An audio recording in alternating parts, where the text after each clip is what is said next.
Dieu attend de nous que nous prenions soin de sa création et que nous soyons des fidèles gérants de tout ce qu'il nous confie. Les pentes raides ne sont pas adaptées aux cultures, mais la pression sur le terrain due à la surpopulation et à l'insécurité alimentaire conduit les gens à cultiver des terres marginales. Les fortes pentes sont très sensibles à l'érosion et loin d'être idéales à cultiver. Elles doivent être gérées avec très grand soin. Le ruissellement élevé explique la faible pénétration de l'eau et la perte des nutriments disponibles pour les plantes.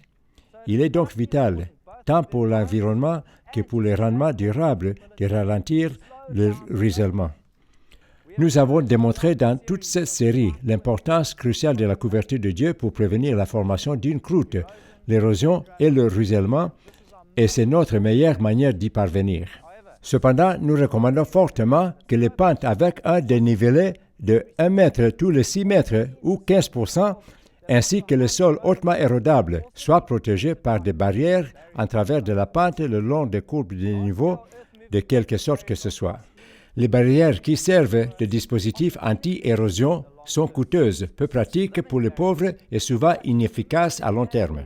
Les barrières vivantes sont une manière naturelle géniale d'obtenir d'excellents résultats en termes de prévention de l'érosion, d'amélioration de la pénétration de l'eau et de réduction des pertes de nutriments. Les barrières vivantes sont des lignes de plantes vivaces qui sont cultivées en ligne continue le long des courbes de niveau. Avant de planter une barrière vivante sur des pentes raides, il faut établir les courbes de niveau. La manière la plus pratique de procéder, c'est un niveau cadre en forme de A.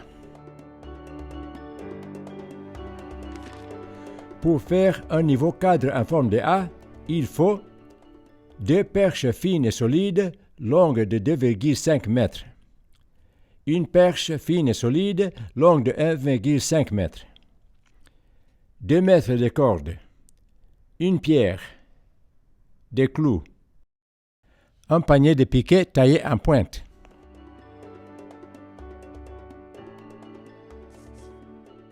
Fabriquer le niveau cadre en forme de A. Tout d'abord, clouez les 2 perches de 2,5 mètres à l'une de leurs extrémités pour faire une forme de V à l'envers. Puis, clouez la perche de 1,5 mètre à environ 1,5 mètre du point où sont fixées les 2 longues perches, de sorte à former un A. Fixez un bout de la corde au sommet du A, puis attachez la pierre à l'autre bout pour qu'elle soit suspendue plus bas que la barre horizontale.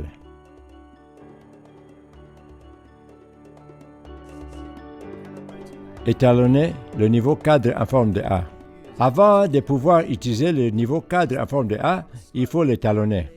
Placez le niveau cadre en forme de A sur une pente, avec un pied plus haut que l'autre. Placez un piquet à l'extérieur de chaque pied pour en marquer la position.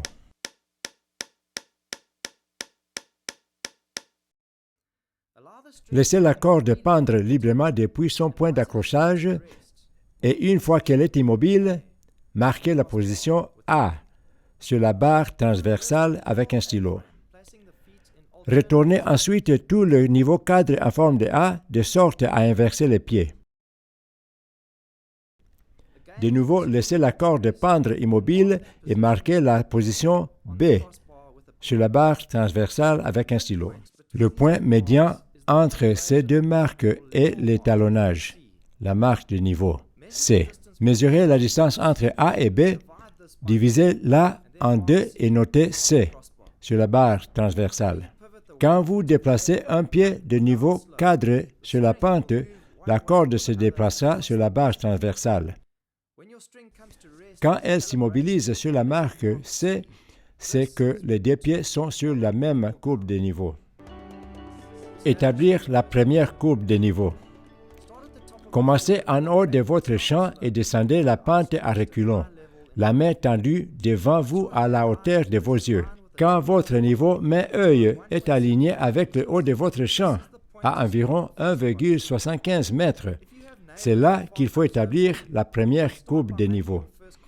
Si vous avez des voisins qui cultivent la parcelle en dessus de vous, établissez votre première courbe de niveau tout en haut de leur champ, puisque le ruissellement aura déjà pris considérablement d'élan chez eux.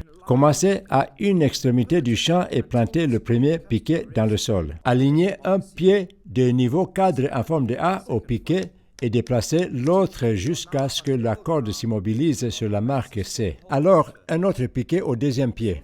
Ces deux piquets sont maintenant au même niveau et forment la base pour toute la courbe des niveaux. Pivotez le niveau cadre en forme de A sur son deuxième pied jusqu'à ce que la corde s'immobilise au niveau et plantez un piquet au nouvel emplacement du pied. Continuez à faire pivoter le niveau cadre d'un pied à l'autre et de marquer toute la courbe des niveaux. Une fois que toute la courbe des niveaux est dessinée, retournez au début du champ et alignez les piquets qui s'écartent un peu, de sorte à faire une ligne aussi douce et facile à travailler que possible.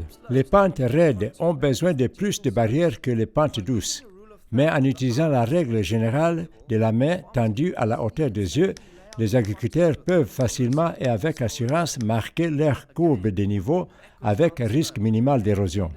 À nouveau, marchez en reculant dans la pente avec la main tendue devant vous jusqu'à ce que votre œil soit à niveau avec la dernière courbe de niveau finie.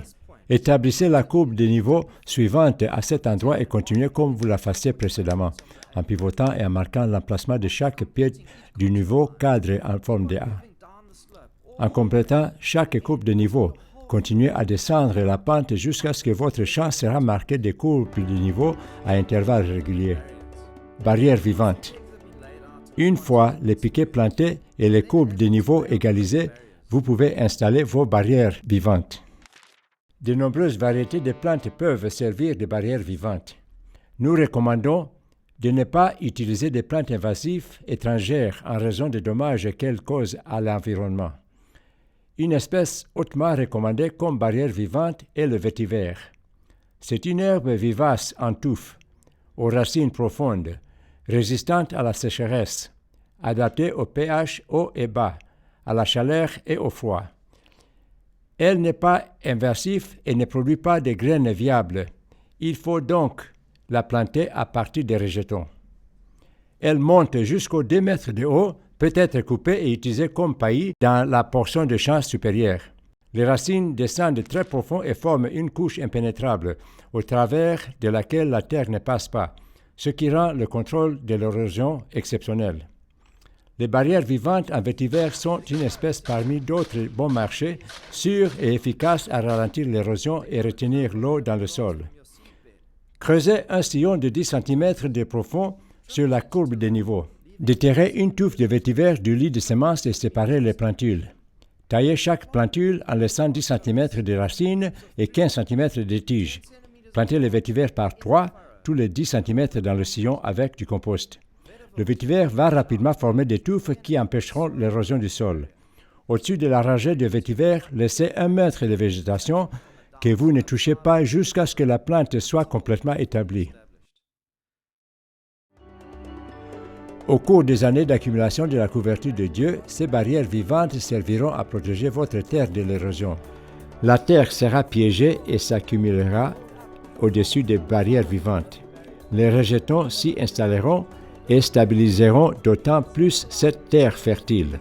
Avec les années, cela créera un effet de terrasse naturelle, réduira la pente des parcelles comprises entre 2 courbes de niveau, aidera à réduire l'érosion, améliorera la pénétration profonde de l'eau et empêchera les pertes de nutriments. Soyez un bon gérant de la terre que Dieu vous a confiée.